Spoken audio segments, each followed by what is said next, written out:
Since Kazuna had rehearsal with her theater group, I part ways with her and head back down to the slums. I want to take a look at the street where Yura was spotted. I doubt there will be any clues left, as it did happen over a week ago. The sun has set and the light snow has begun to fall. Even though the streets were quite crowded during the afternoon, right now there's nobody around. Everybody's probably taking refuge in their homes. The city becomes a dangerous place once the sun goes down.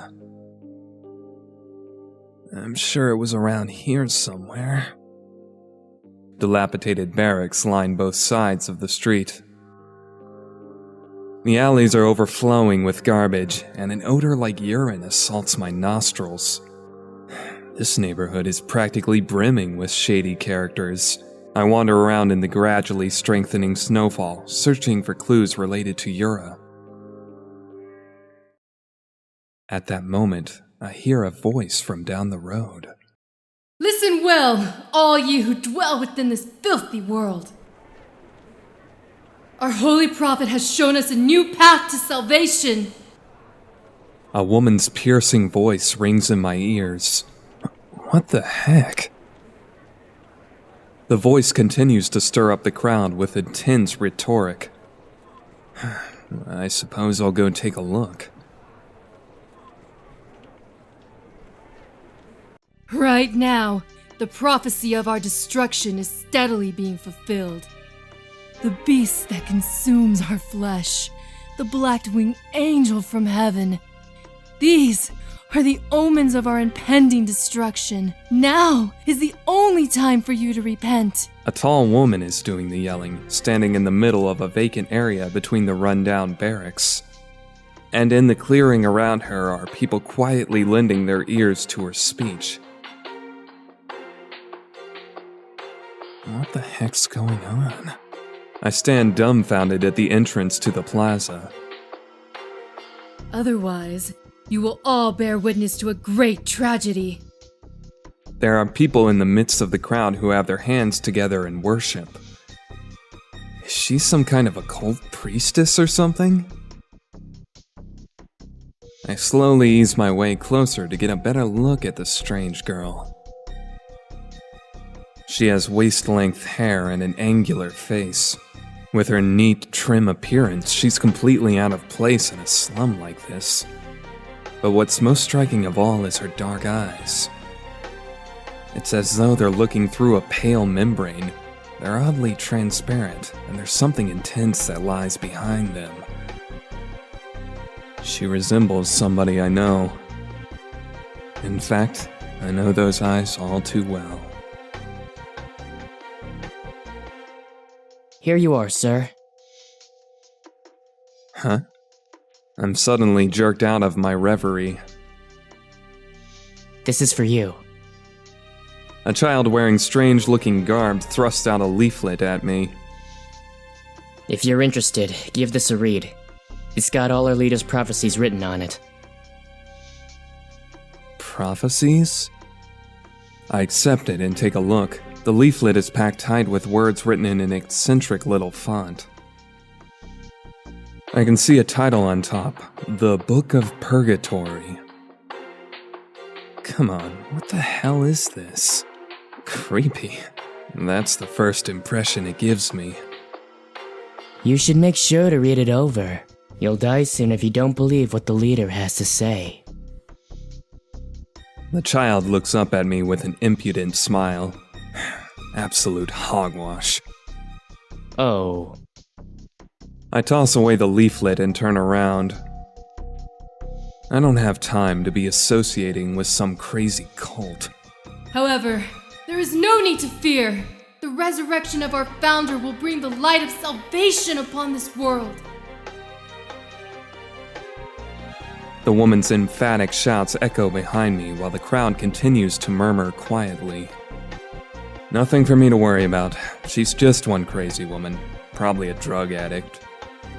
I try to satisfy myself with that explanation. However, the soft stirrings of doubt I have lodged in my chest upon seeing her eyes never quite disappear.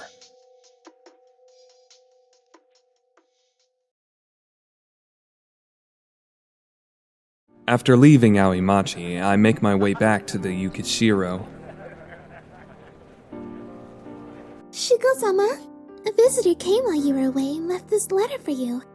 Hatsune runs up to me as soon as I enter the building, as though she had been waiting there impatiently. Thanks. Who's it from? The one who visits you fairly often, who's tall and kind of scary. Ah, that'd be Toji. Scary, though. Well, I suppose Toji can be somewhat brusque at times. I accept the letter, give Hatsune my thanks, and head up to my room.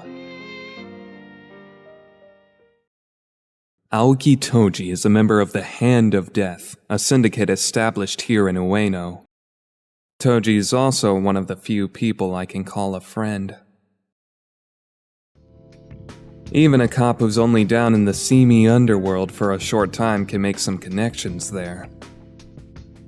Though the underbelly of society is filled with a lot of undesirables, there are a few people you'll hit it off with for whatever reason, too. Honestly, it's not much different from the normal world. The simple bodyguard I met back then was quickly promoted to the upper echelons of the syndicate, since the group highly values extraordinary physical strength. That didn't change Toji's attitude, though. The syndicate leader is as easygoing and informal as ever, sometimes dropping by my room for a light chat. I don't have to pretend to be someone I'm not when I interact with Toji, who's sort of detached from the world. This letter from the prodigy of the underworld is short and to the point. I want to meet you tomorrow. I'll be waiting at the usual place around noon. I find it somewhat amusing. Not even a greeting, it gets straight down to business. Yeah, it pretty much reeks of Toji. But tomorrow at noon? That's when I have my appointment with Kazuna. Oh well, I'll just take her along with me. It might be interesting to have those two meet, since they're pretty much polar opposites of each other.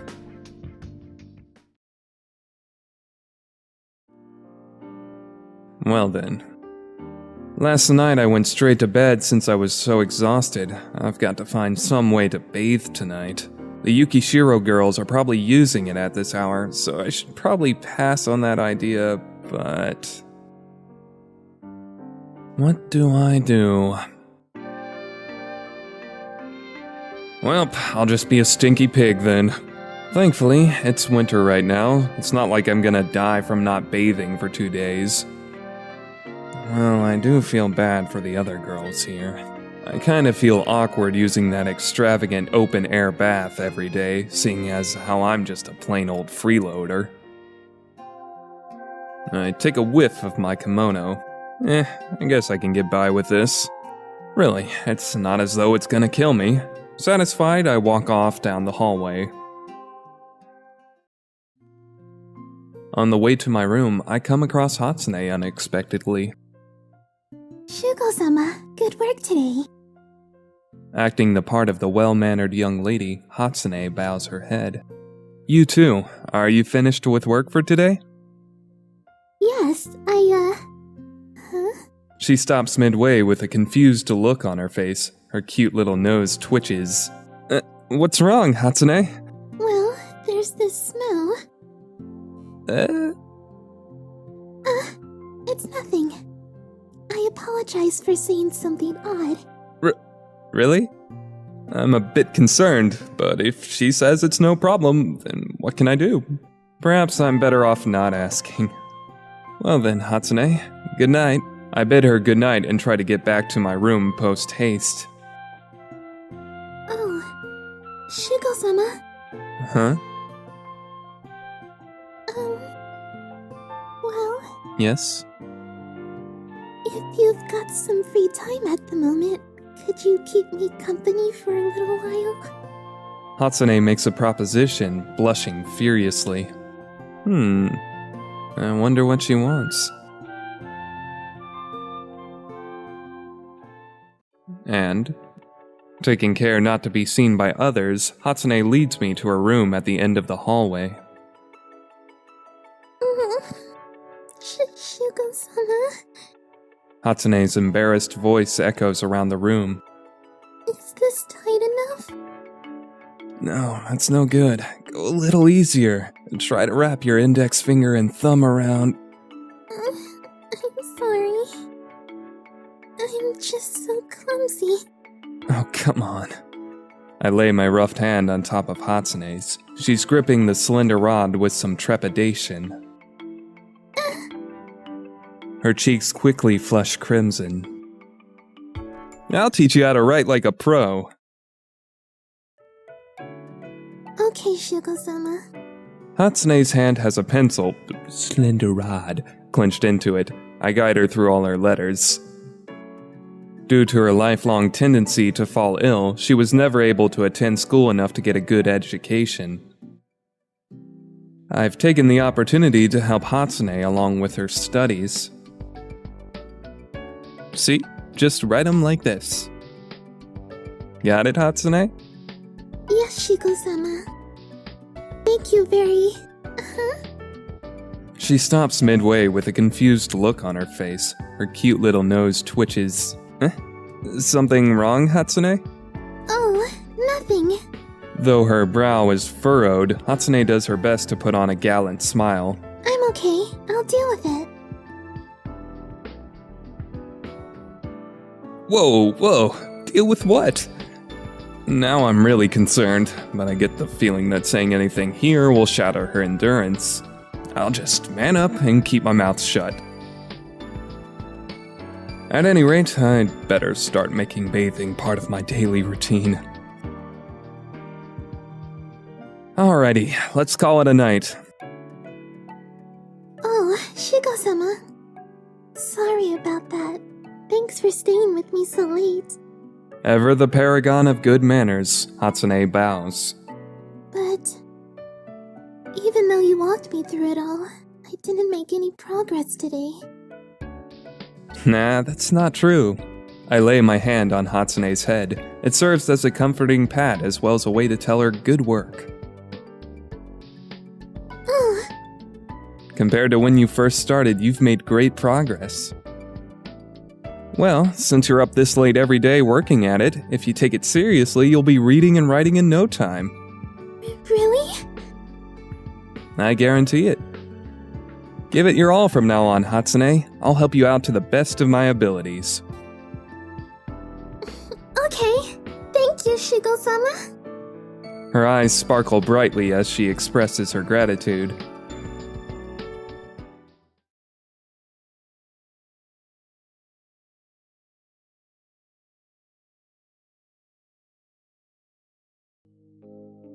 I sigh deeply. Finally, I can rest. It's the first day since I've started the search for Kohzuki Yura. Takashiro-san, let's find my sister as fast as possible. Kasuna's eyes were glimmering with honest enthusiasm. Remember, this is just to satisfy Kazuna. Keiichiro had said, a disgusting smile on his face. Love for one's kin versus the honor of the family name. They're writhing together in this complicated web of emotions that has no escape. What a mess I've been dragged into. At any rate, I've got to at least do enough work to justify the paycheck I'm getting. Thinking about my own feelings comes later. Speaking of messes, there's still one more I have to deal with. I turn around and look at the envelope on top of my table. It's the report Nana gave me about the Ueno murders. If I read this, I'll just be walking right into Nana's trap. Honestly, I'm kind of reluctant. I guess I have no choice. The Ueno murders fall under police jurisdiction, and a manner of speaking, they're part of a world I'm not involved in anymore. I'm well aware of that. However, in the end, I'm unable to quash the curiosity bubbling up in my chest. I open the envelope and pull out the sheaf of documents.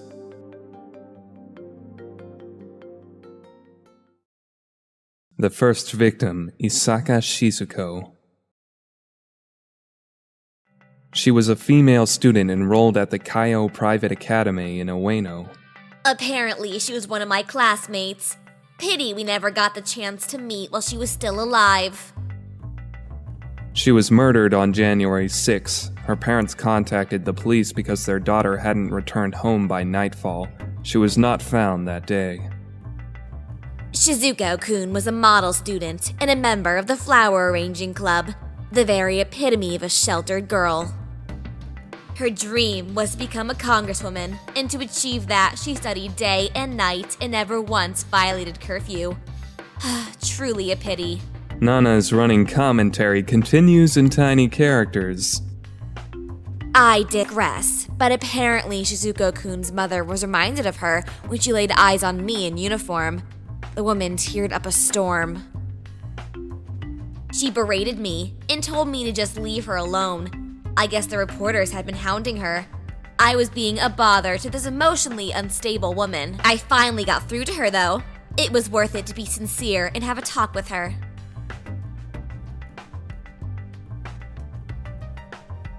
Her dismembered corpse was found lying in a drainage canal on the outskirts of Aoimachi 2 mornings later. All 4 limbs have been severed, her abdomen was cut open, and several of her organs, uterus, vagina, a portion of intestine, have not yet been located. Folding the parts and stuffing them into bags was a good idea, but the weight slipped off and they floated over to the bank of the canal. Guess I should say, good work. 4 cloth bags were discovered, crammed with her arms, legs, torso, and head. The corpse was severely damaged from the pecking the crows had done. Due to that, the killer's penchant for cannibalism wasn't clear at this point in time. No surprise there. No matter how many strange wounds Shizuko-kun had on her, it'd be natural to chalk it up to the crows. The clincher in determining her identity was her student handbook. It was stuffed in a bag along with her uniform and underclothes. If the handbook hadn't been there, it would have taken a lot longer to figure out who she was. The crow's greedy appetites would have complicated things. Of course, the only reason Shizuko-kun's body was discovered so quickly was due to the racket the crows were making in the morning. I look up from the documents. The rest of them go into greater depth about the damage done to the corpse, the type of bags that were used, and the presence-absence of eyewitnesses. In conclusion, regarding the first murder, there are no clues that point to a culprit. I'm intrigued. I lower my eyes once again and resume reading Nana's report. The second murder occurred 16 days after the first, on January 22nd. The victim's name, Maijima Tomoko. She was what you would call a streetwalker. The only thing in common with the first murder was that the abdomen had been sliced open. Her corpse was discovered in a dump on the outskirts of the downtown area. The crows had torn through the bags this time as well. At first, nobody believed that these 2 murders were related, as the student and hooker didn't have any associates in common. But the murders continued, a third, then a fourth. The third murder occurred 9 days after the second, on January 31st. The victim's name, Sasaki Yukie. She was also a hooker. Well, I suppose the murderer targeted them since there are no other occupations where a woman would be wandering around by herself in the dead of night. At that point, the police concluded that they were dealing with a serial killer. They started investigating people who had committed sexual felonies in the past. It seemed appropriate, judging by the damage to the corpse and the MO.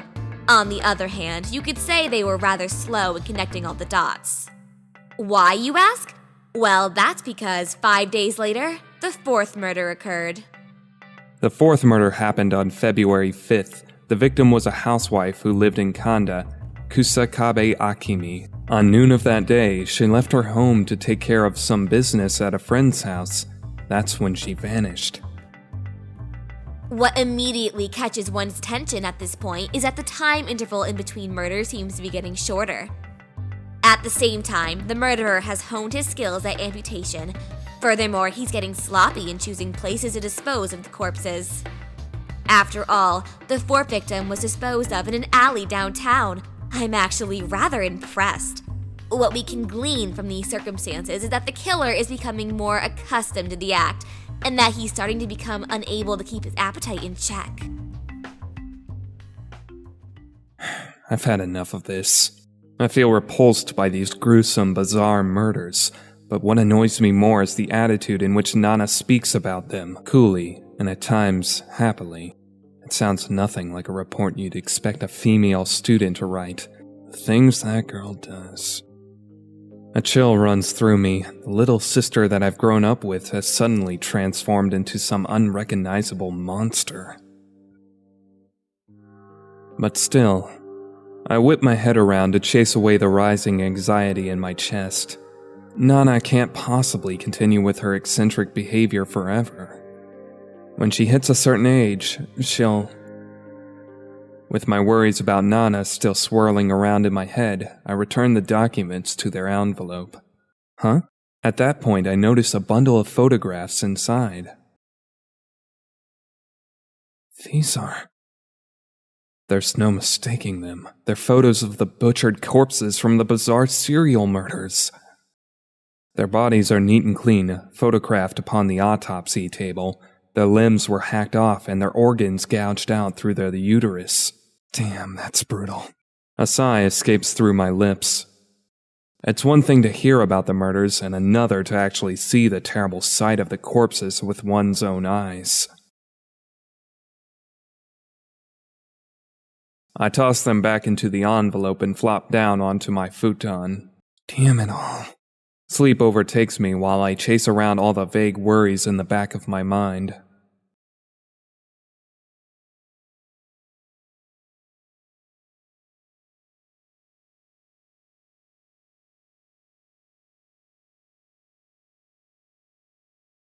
Pardon me, Shugo-sama. I wake up to the sound of Hatsune's soothing voice. Breakfast is ready. Hatsune gently shakes my futon. Oh, Hatsune. Morning. I sit up and rub my eyes. Hatsune watches over me with a quiet smile on her face. How does some breakfast sound, Shugo-sama? That'd be great. Thanks. No problem. I'll bring it right away. She bows politely and leaves my room. I rise to my feet and open my mouth to yawn. I should get this place cleaned up before Hatsune returns with my breakfast. With my head still fuzzy from having been woken up, I pack away the futon into the closet. That should do it. When I glance downward, I see that this morning's paper has been left on top of the table. Hatsune probably brought it in here with her. I flip through and scan the headlines with no particular target in mind. No new developments regarding the Ueno murders. The only other headline that catches my eye says that a large number of dead crows have been discovered in Ueno Park. Ueno Park sits practically right next to the Yukishiro. It's hard to remain at ease when dozens of dead crows have been found there. What kind of sicko would do something like that? It goes on to say that the crows were poisoned and their wings forcibly ripped off. In essence, a horrible sight. Well, it still loads better than having a human corpse turn up. Aside from that incident, yesterday was another peaceful day across Japan. That's just fine with me. I close the newspaper just as I hear a voice. Excuse me, I've brought your breakfast. It's Hatsune. Her soothing voice comes from the other side of the screen. After breakfast, I go to the toilet to relieve myself, and on the way back to my room... Welcome back! Where'd you run off to, Shu-san? Rin greets me with a smile on her face. Just went to see a man about a dog. Huh? What the heck are you talking about? Come on, you work in a brothel. You should at least recognize that expression. I retort with a smug look on my face. Well, at any rate, it's slang for going to the bathroom. Ah! You were taking a piss? Not so loud, okay? That certainly caught me off guard. Sheesh. You should just give it to me straight then. I can't figure out whether you're being bashful or trying to show off, Shusan. I silently vow never to try and act intelligent ever again. Oh, by the way, Shusan, you haven't seen Otoha-san around, have you? I took a look around the Yukishiro, but she doesn't seem to be here at all. Otaha? Now that she mentions it, I haven't run into her this morning. Nope, haven't seen her. Oddly enough, Reen seems to be troubled by this. I wonder what happened to her. We were going to go shopping together this afternoon, too. Whoa, you two sure have been hitting it off. Reen and Otaha hang out together pretty often, since they're about the same age. For some reason, that strict Otaha is really easygoing, but only with Reen. Oh, you jealous, Shusan? Not in the slightest. Oh, you're so cold. Reen pretends to break into Shusan's tears. So mean to me. Anyhow, there's still some time left before noon, so perhaps she's taking care of some business. Business? You mean like seeing a man about a dog? Girls should use watering the roses. Wow! Look at Mr. Smarty Pants here. This time she looks at me with genuine admiration. Let's see, how should I put this? I suppose it isn't a bad thing to show off my intelligent side once in a while, right? Right?